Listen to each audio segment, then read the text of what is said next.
I used to believe Christmas was louder than loneliness. The smell of cinnamon, the laughter of children, the hum of life around the dinner table, it used to drown out everything sad. But this year, the silence was louder than any carol, louder than my own heartbeat, louder than the snow falling outside. They forgot me. My family, my own blood, simply forgot me. It started small, like a skipped phone call, an unanswered message.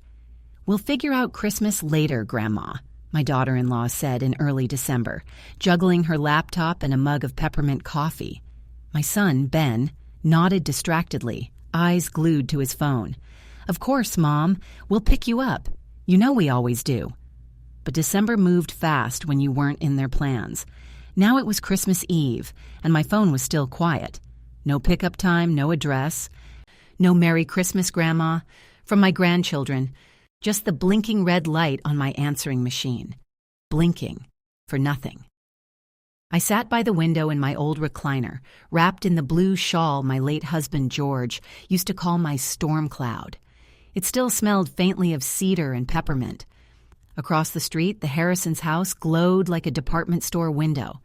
Kids in matching pajamas darted around the living room, laughter spilling out every time the door opened. My house smelled like dust and reheated soup. I tried to remind myself it wasn't personal. They were busy. They had kids, jobs, plans. The world didn't stop for grandmothers who moved slower now, who forgot the names of new apps and used the wrong emojis in family chats. But the ache behind my ribs didn't care about logic. At 6 o'clock, I called Ben again. Straight to voicemail. "Hey, honey, just checking if I should start getting ready. I made my cranberry pie. You always liked it with orange zest." I paused, listening to my own voice echo back at me. "I'll wait a little longer." At 7, I turned off the oven. The pie had gone cold. At 8, I gave up, pretending they'd just lost track of time. The sound that broke me wasn't silence. It was laughter through the thin winter air, from the Harrisons again, a child squealing, someone shouting, "Grandma, open your present!" And I sat there, staring at their window, realizing that word, Grandma, wasn't mine anymore. I don't know how long I sat like that, maybe hours. The clock ticked, the house creaked, and snow began to fall heavier, pressing against the glass like the world was closing in. When I finally moved, it wasn't to cry. It was to stand, slowly, stiffly, but with a purpose that surprised even me. If they forgot me, then maybe it was time to remind them who I was. I walked to the kitchen and pulled the big green folder from the top cabinet, the one labeled Documents, House, Accounts, Legal. It had been there since George died 3 years ago. My son had helped me set up online banking after the funeral. "Don't worry about the details, Mom," he'd said. "I'll handle everything." And I let him. I was too tired to think then, too numb to notice how much I'd signed over. But tonight, under the flickering kitchen light, I noticed everything. The signature lines, the joint ownership changes, the quiet way my name had been fading from the papers like old ink. They'd been managing my life, and maybe my future, for a while now. The realization didn't come with anger, not yet. It came with clarity, cold, sharp, snow-light clarity. They hadn't just forgotten me for Christmas. They'd been forgetting me piece by piece, month by month, a slow erasure disguised as help. Outside, wind howled through the yard, and I thought about the cranberry pie still on the counter. I wrapped it carefully in foil, set it in a box, and wrote a little tag in my neatest cursive. For the Harrisons. Merry Christmas. Then I slipped on my coat, pulled the shawl tight, and stepped out into the snow. The neighborhood sparkled. Christmas lights blinked like tiny stars, and every house seemed alive except mine. I left the pie on the Harrisons' porch, knocked once, and walked away before anyone could open the door. My boots crunched on the frozen path. For a moment, I imagined George walking beside me, hands deep in his pockets, humming Silent Night the way he used to. "Guess it's just you and me again," I whispered to the night. But as I turned back toward my house, I saw something strange. A light on in the study, one I was sure I'd turned off. The curtains were half open and the silhouette of someone moved inside. My heart stopped. I wasn't expecting anyone. I stepped closer, quiet as the snow would let me, my breath clouding in front of me. A figure was sitting at my desk, my husband's old oak desk, rifling through papers. A tall figure. Not a burglar's stealthy crouch, but someone deliberate, confident. When I pushed open the door, the hinges groaned. The figure looked up, startled, and my voice, hoarse from silence, came out sharper than I'd meant. "What are you doing in my house?" The man froze. Then slowly, he turned toward me. It took me a moment to recognize him. "Ethan," I breathed, "my grandson, my sweet, quiet Ethan." He stood awkwardly, guilt written all over his young face. "Grandma, I didn't think you'd be here." "Didn't think I'd be here?" I repeated, my voice trembling now.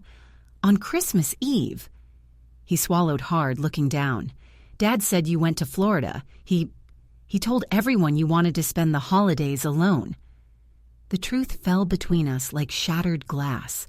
So they hadn't just forgotten me, they'd erased me. And as I looked at Ethan standing there with those guilty eyes, holding a stack of my financial papers, my heart broke cleanly in two. But the other half of me, the part that still remembered who I was before grief made me small, began to wake up. Because if they thought they could make me disappear quietly, they were about to learn that Christmas has a way of revealing the truth, one way or another. I didn't shout, I didn't cry. Maybe because I was too tired, or maybe because some betrayals are too deep for noise. Ethan stood there frozen, my papers clutched to his chest like a thief caught mid-sin. The same boy who used to bring me dandelions from the yard was now trembling in my study, holding proof that my own family had turned me into a ghost. "Sit down," I said softly. He hesitated, then obeyed. His breath fogged in the cold air. I hadn't turned the heat up all week. I'd been saving on bills, though apparently none of that mattered if I didn't even own this house anymore. "What are you doing here, Ethan?" He rubbed his hands together. "Dad sent me. He said you wouldn't mind if I grabbed a few documents for him." "What kind of documents?" He looked down, the guilt almost too heavy for his young shoulders. "Property stuff. He said the house was under review, some tax thing." "Tax thing," I repeated. "And he sent you? On Christmas Eve?"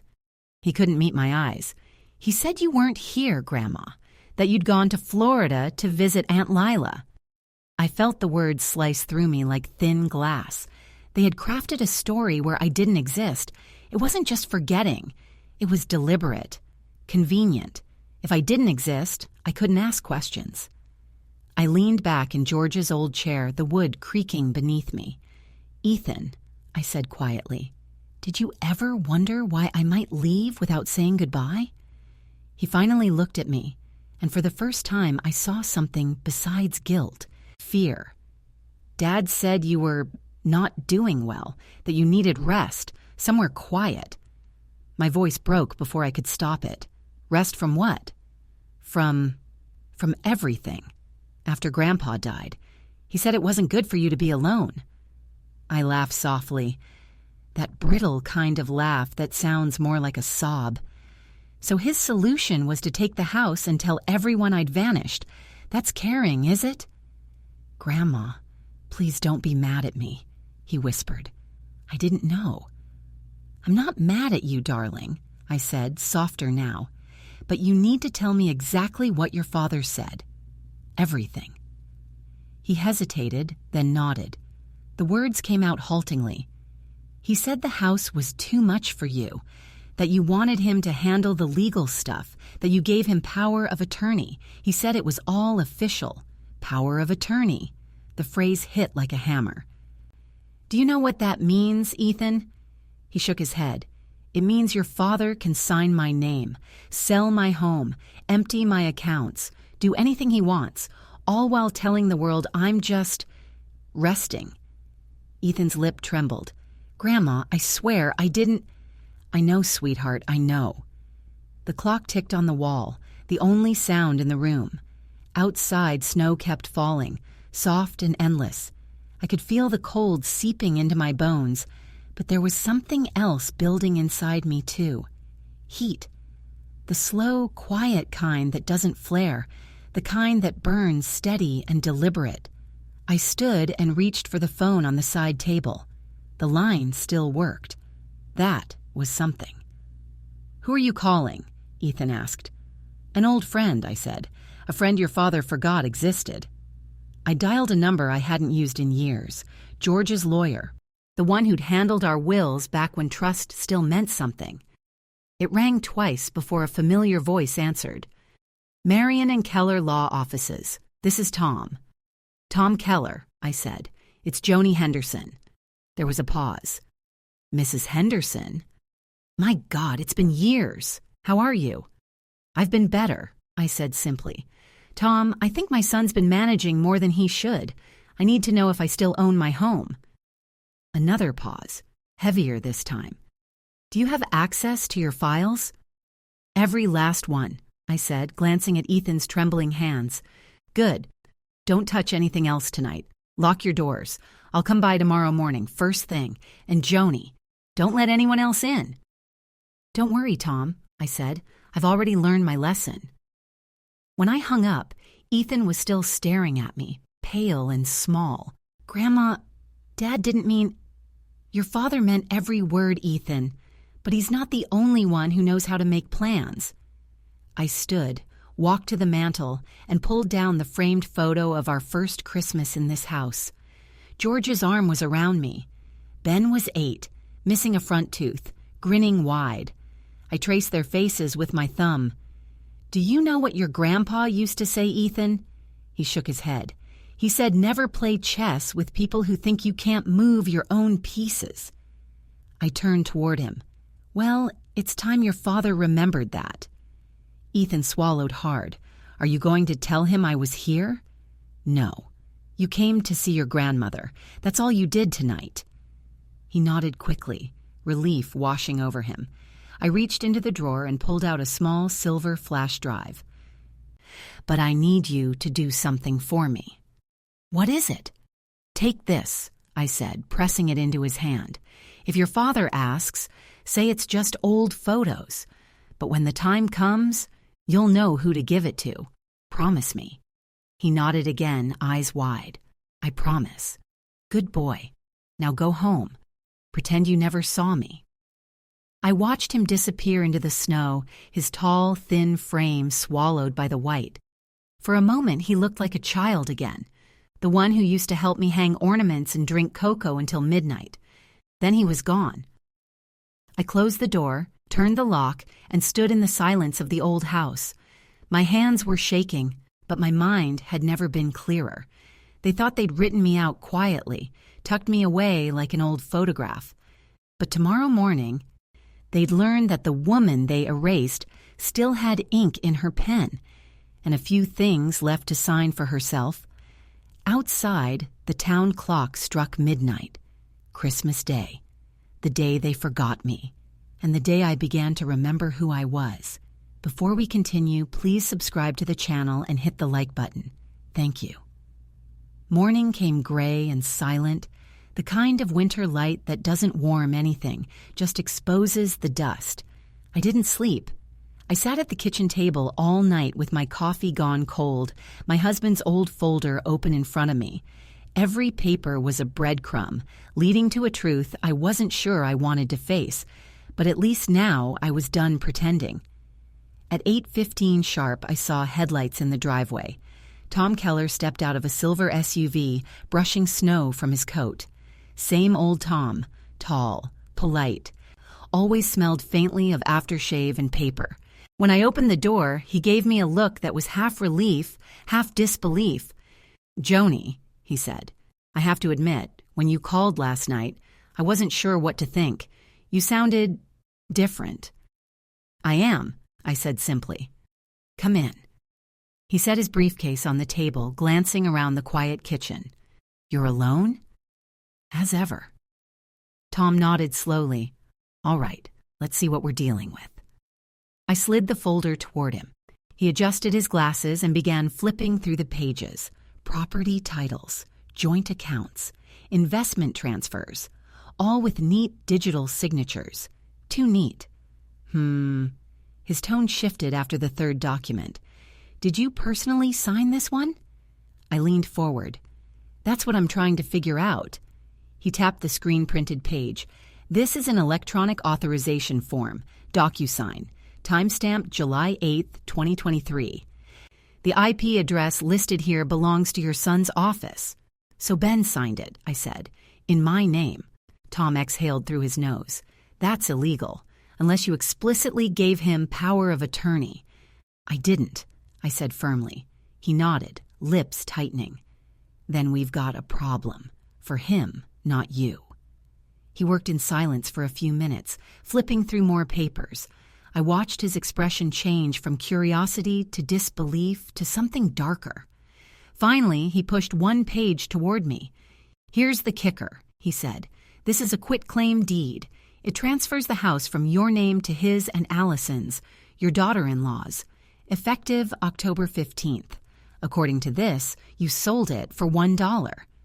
I stared at the line like it might vanish if I blinked hard enough. $1. That's a symbolic sale. Common trick when someone's consolidating assets within family, but it only works if the original owner consents. I swallowed the lump in my throat. So legally, I don't own this house? On paper, no, he said quietly. But since he falsified the documents, that paper won't stand in court. The words didn't bring relief. They just left an ache behind my ribs. Tom, I said, why would he do this? He hesitated, weighing his answer. Financial strain. Maybe a second mortgage. Maybe debts you don't know about. Or maybe he just wanted control. Control. That word again. My son had always loved control. When he was 10, when he was 20, when he'd grown into a man who made decisions for everyone else because he thought he knew best. I had called it confidence once. Now I saw it for what it was. Can we reverse it? Oh, easily, Tom said. Fraud nullifies transfer, but you'll need to file an affidavit and it could take a few weeks. I'll start the paperwork today. A few weeks. Enough time for Ben to find out I'd noticed. Enough time for him to make another move. Tom must have seen my worry. Joni, he can't hurt you legally. You're the victim here. I nodded, but my mind was already working ahead of him. Victim wasn't a word I liked anymore. Tom, I said slowly, I don't want this to be quiet. He frowned. Meaning? I don't want this buried in paperwork. I want him to see it. I want him to feel what it's like to lose something he thought he owned. Tom studied me, maybe trying to gauge how serious I was. Joni, revenge isn't always... It's not revenge, I interrupted. It's a reminder. He sighed but didn't argue. You always were stubborn. Still am. He packed the papers neatly into his case. I'll handle the legal side, but Joni, you should prepare yourself. Once this goes through, things with Ben might never be the same. I met his gaze, steady. They already aren't. After he left, I sat at the table for a long time, watching the snow melt off his tire tracks. The house creaked around me. My house, whether the deed said so or not. I thought about Christmas mornings past, about Ben as a boy opening presents on this same floor, about the laughter that used to live in these walls. I wondered when love had turned into entitlement. By noon, I had made up my mind. I pulled out my checkbook and wrote down the name of the local realtor. Not Ben's friend, not someone from his firm. A woman I'd met at church named Nancy who sold houses the old-fashioned way, with handshakes and honesty. When she answered my call, her voice was warm and surprised. Joe, Merry Christmas. What can I do for you? I need to list a property, I said, quickly. Oh, looking to downsize? You could say that. The address is 1412 Cedar Lane. There was a pause. That's your home, isn't it? It's about to be mine again, I said, and I'd like it sold to someone who'll appreciate it. She hesitated. You're sure? That's a big decision. I've already made it. But there's one condition, Nancy. I choose the buyer. The buyer? Yes, I said, a faint smile tugging at my lips. Someone who'll pay cash, close fast, and make my son's jaw hit the floor. I could hear her chuckle softly. I think I know just the kind of client. Good. Let's meet tomorrow. After I hung up, I felt something I hadn't felt in years. Power. It wasn't loud or dramatic. It was quiet, steady, the kind that fills your lungs with air again after you've been drowning too long. That night, I made myself a real dinner. Roast chicken, mashed potatoes, green beans with butter. I lit one candle and ate at the table where my family used to sit. It wasn't celebration yet, but it was something close to peace. Halfway through the meal, the phone rang. Mom? Ben's voice. Smooth, practiced, too calm. Hello, Ben, I said. Ethan said he saw you last night. He was confused. Thought you were supposed to be in Florida. People keep saying that, I replied. Maybe it's time they check their facts. He laughed lightly, the kind of laugh men use to control the room. You sound upset. Not at all, I said. I just had a very productive morning. Tom Keller sends his regards. There was a long silence. You talked to Tom? I did. Lovely man. He explained quite a few things, like how power of attorney doesn't cover forgery, or how selling someone's house without their consent can land you in court. Mom? Save it, I said, my voice low now. You'll want to be polite tomorrow. There'll be visitors looking over the property. It's going on the market. What? His voice cracked.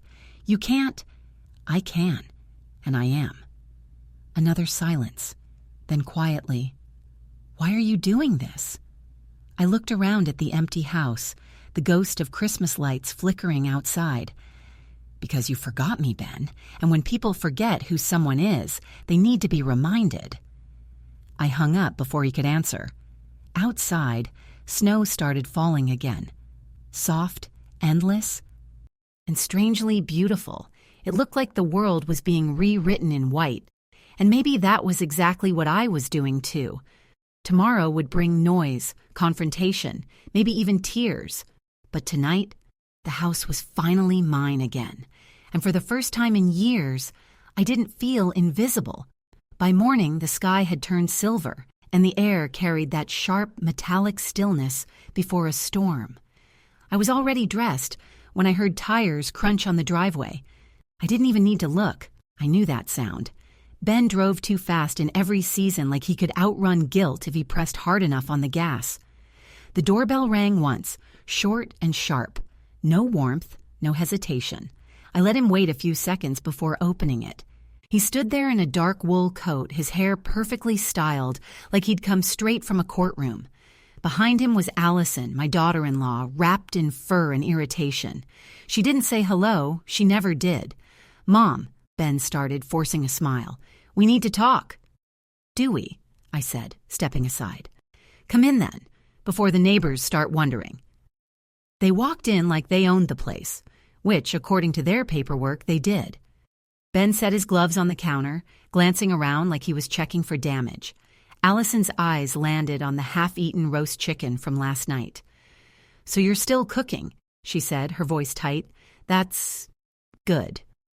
Cooking keeps the mind sharp, I said. You should try it sometime.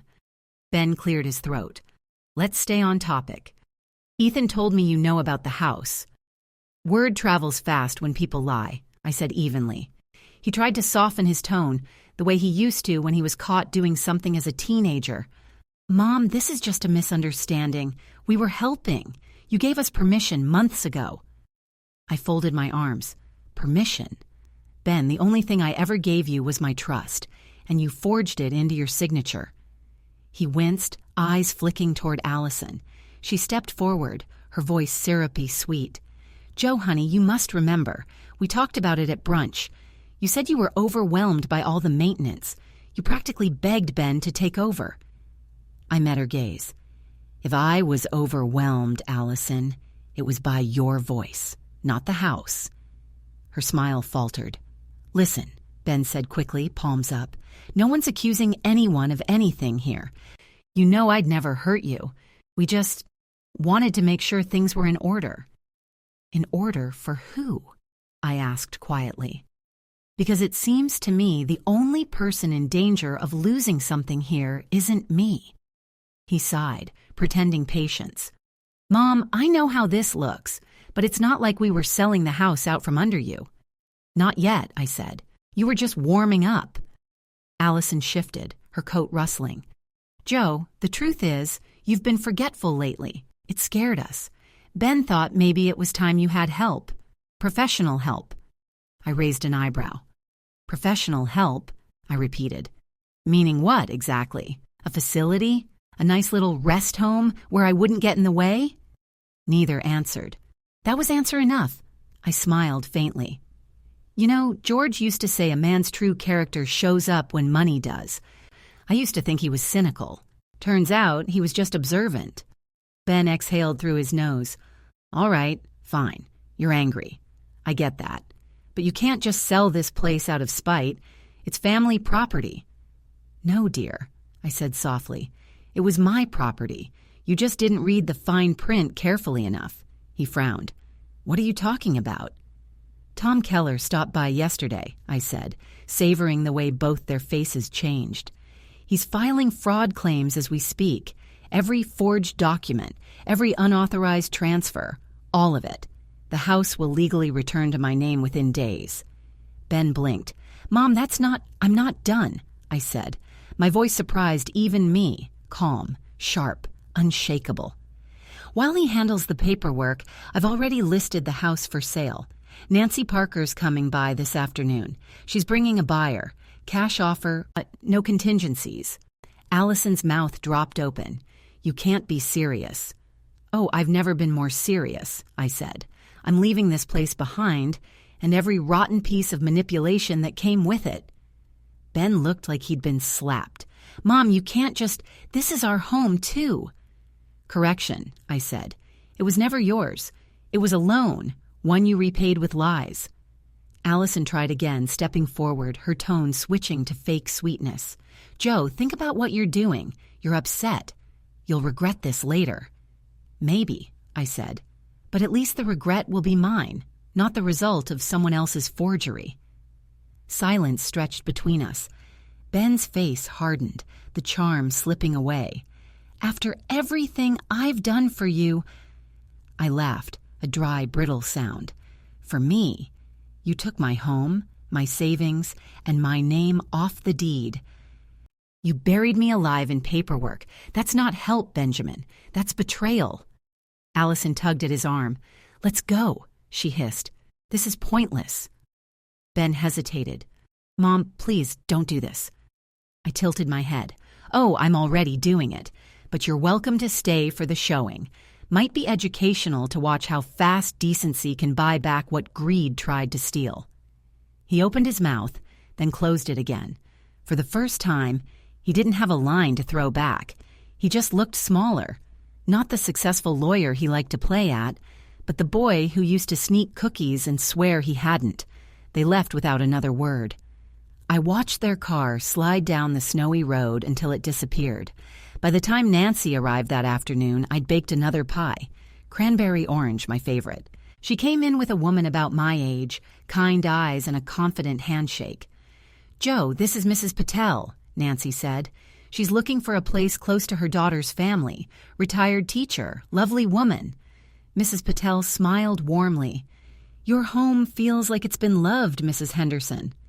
"It has," I said softly, "and I'd like it to be again." We toured every room, every corner, every story in the walls. By the end, she didn't want to leave, and I didn't want to sell to anyone else. "I can make a full cash offer today," she said quietly, "and close in 10 days, if that suits you." "It suits me just fine," I said. Nancy squeezed my hand. "You're doing the right thing, Joe." When they left, I sat down in the empty living room, surrounded by memories that no longer hurt the same way.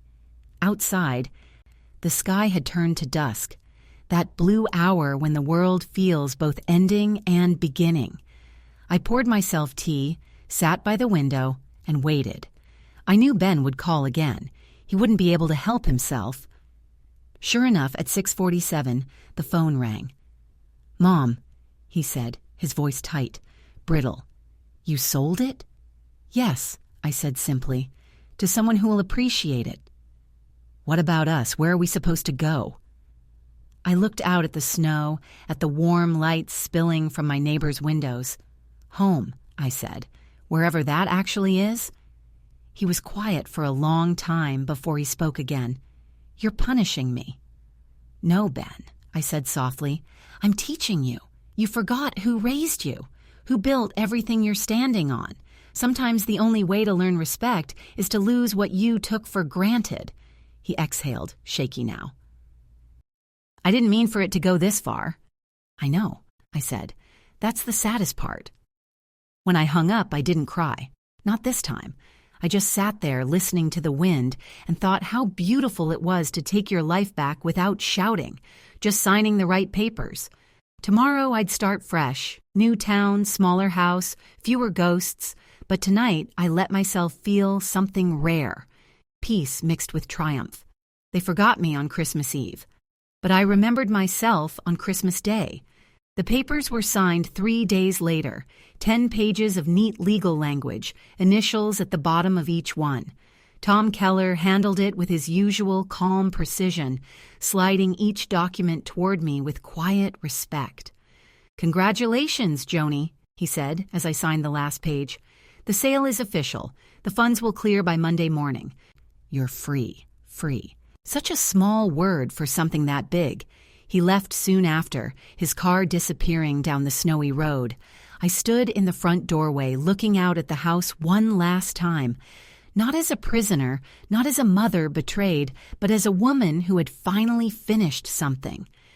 The rooms behind me were empty except for boxes labeled Keep, Donate, and Let Go. The last pile was the largest. At noon, I brewed tea and sat on the floor of the bare living room. The walls echoed now. My laughter, my husband's humming, even the sound of Ben's little feet when he was a boy. They had all lived here once. It hurt, but not in the same way. Grief had lost its teeth. I was halfway through my cup when there was a knock on the door. A softer one this time. Hesitant. I opened it, and there he was, Ethan, my grandson. His hair was messy. His eyes red from crying, or maybe from not sleeping. He was holding a brown paper bag and a folded piece of paper. Grandma, he said. Ethan. He looked like he wanted to hug me, but stopped himself, guilt pinning his arms to his sides. Can I come in? Of course. He stepped inside, glancing around at the empty space. It's really gone, he murmured. Almost, I said. I still have until Monday. He nodded slowly. Dad's not taking it well. I smiled faintly. Your father's not used to being outsmarted. Grandma, he said, his voice cracking. He's sorry, he really is. He knows he messed up. I set my cup down. Sorry comes cheap when you've already cashed the check. He winced. He said he thought he was helping. They always do. We stood there in silence for a moment. He looked older than he had a week ago, older and smaller somehow. Then he reached into the paper bag and pulled out a small wooden box. I found this in the attic, he said. I thought you might want it before we pack everything. I opened the lid. Inside were Christmas ornaments, the handmade ones, little clay stars and angels painted with shaky hands, Ethan's name on some, Ben's on others, even George's, carved in neat, careful letters. I ran my thumb over one of the stars. Your grandfather made this one the year your dad was born, I said softly.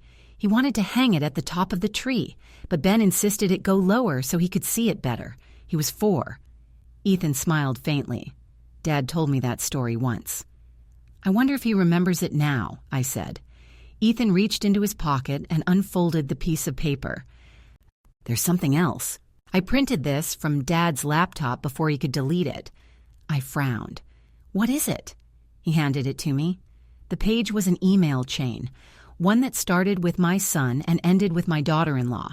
The subject line read, Cedar Lane Property. Offer discussion. The date was 2 months ago, long before they'd forgotten me for Christmas. In it, Allison had written, Once Joni's settled into assisted living, we can finalize the sale. Make sure she signs the documents. I'll handle her mail so she doesn't see anything suspicious. Ben had replied, "Good. Once it's sold, we'll pay off the loan and list the cabin as ours. She'll never know." I stared at the words until they blurred. Ethan looked stricken. "I didn't mean to snoop. I had to know. I couldn't believe he'd actually—" "It's all right," I said quietly. "You did the right thing." He nodded, wiping his eyes with his sleeve. "I don't know how to fix it, Grandma. He's my dad, but what he did to you, it's not right." I closed the laptop paper between my hands. "You fix it by not becoming him." He looked at me then. Really looked at me. "You always said family means showing up. I guess we failed that test." I smiled faintly. "You passed it last night when you walked in here instead of pretending I didn't exist." He swallowed. "What are you going to do now?" I looked around the room.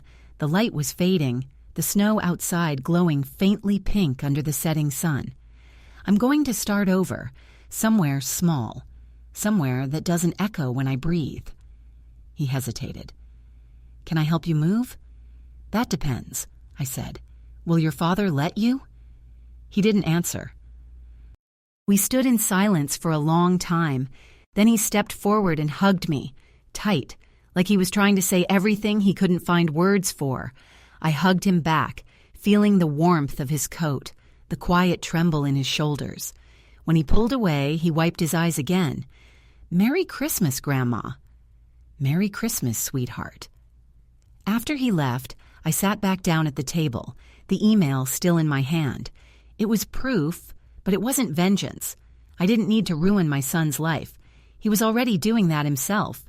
What I needed was peace, and that finally was within reach. Before we continue, please subscribe to the channel and hit the like button. Thank you. That night, I packed the last of my things into the car: clothes, a few books, George's photograph, and that little wooden box of ornaments. When I locked the door for the last time, I didn't look back.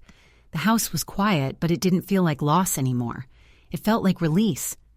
As I drove away, the snow began again, falling slow and steady, covering the world in soft forgiveness. Somewhere behind me, Ben would wake up to find a copy of that email slid under his door with a short note written in my hand: "Merry Christmas. Don't mistake silence for weakness. Love, Mom." He'd read it. He'd understand. And maybe one day he'd learn what love really meant. Not ownership, not control, but respect. By the time I reached the edge of town, the lights of Cedar Lane had disappeared in the mirror. Ahead, the road stretched into darkness, and for the first time in years, it didn't scare me. It looked like freedom. The first morning in my new home smelled like rain instead of snow. A small town in Oregon, quiet, kind, a place where people waved when they drove past and asked your name at the diner. I'd rented a cottage on Maple Street, white shutters, tiny garden out front, roses already trimmed by someone who cared. I'd signed the lease under my full name, Joan Henderson, not Joe, not Grandma, not anyone's afterthought, just me. The boxes were few and light now, one labeled books, one labeled kitchen, and one I couldn't quite bring myself to open yet: Christmas ornaments. I made coffee and sat by the window watching mist roll across the hills. The world looked new, not because it was, but because I'd finally stepped into it without fear. By noon, I'd met my neighbor, a woman named Ruth, who brought me banana bread for the first day blues. She was 72, widowed, wore red lipstick like armor. "You live alone?" she asked. "I do now." "Good," she said with a grin. "It's quieter that way." We sat on my porch drinking tea while she told me about the town, the library, the Saturday market, the community choir.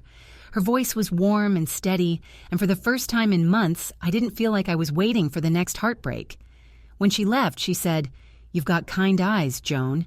You look like someone who's survived something." "I guess I have," I said. She winked. "Then you'll fit right in here." That night, I unpacked the ornaments. Each one felt like a heartbeat from another life. George's carved angel, Ben's glitter star, Ethan's crooked snowman. I hung them carefully on a small fake tree I'd bought from the thrift store. The branches sagged a little, but the lights glowed soft and steady, just enough to make the room feel like home. When I plugged in the last strand of lights, the phone rang. No caller ID. I almost didn't answer, but something in my chest told me to. "Hello? Mom?" Ben's voice. For a second, I couldn't speak. The silence stretched between us like a frozen river. "Ethan told me where you were," he said finally. His voice was quieter now, smaller. I just wanted to say thank you." "For what?" "For not destroying me," he said. "You could have pressed charges. You had every right." "I didn't need to," I said. "You'll live with what you did. That's punishment enough." He exhaled, a shaky, uneven sound. "I lost everything, Mom. The firm let me go. Allison moved out. The bank froze our accounts. I deserve it. But I didn't think you'd ever talk to me again." I looked at the small tree, at the soft light flickering over the little angel George had carved. "I didn't think you'd ever earn the right to call me again," I said. "But here we are." He was quiet for a moment. Then, "I don't know how to fix it." "You can't," I said gently. "Some things don't get fixed. They just stop hurting when you stop pretending they didn't happen." He sniffed, a sound that almost broke me. "Ethan's staying with me for a while. We talk now. About you, about everything. He wants to visit you after New Year's. He'll always be welcome. Would you maybe let me come too?" I hesitated, fingers tracing the edge of the ornament in my hand. "One day," I said, "when you've learned what honesty sounds like." He didn't argue. "Okay, I'll wait." Before hanging up, he said softly, "Merry Christmas, Mom." I closed my eyes. Merry Christmas, Ben. When the call ended, I sat in the glow of the tree for a long time. The cottage was small, but it was full of quiet, of forgiveness that still hurt, of peace that didn't come easily but stayed once it arrived. I thought of George then, of the way he used to hold my hand during midnight mass, his whisper, "People only learn gratitude when they lose comfort." He'd been right. I poured myself a small glass of wine, stepped outside, and looked up at the stars just peeking through the clouds. The air smelled of pine and rain, clean and alive. In the distance, I heard carolers singing. Their voices were faint, but warm, like the memory of something you thought you'd lost forever. I whispered into the night, half to George, half to myself. "They forgot me once, but I'll never forget who I am again." And there, in that tiny cottage, beneath a thrift store tree and a sky full of rain, I began my life again. The past had taken enough from me. The future, finally, was mine to keep. The end. If you like the story, please subscribe to the channel, hit that like button, and write in the comments if something like this has ever happened in your life. I'd love to hear your stories. Thank you for watching.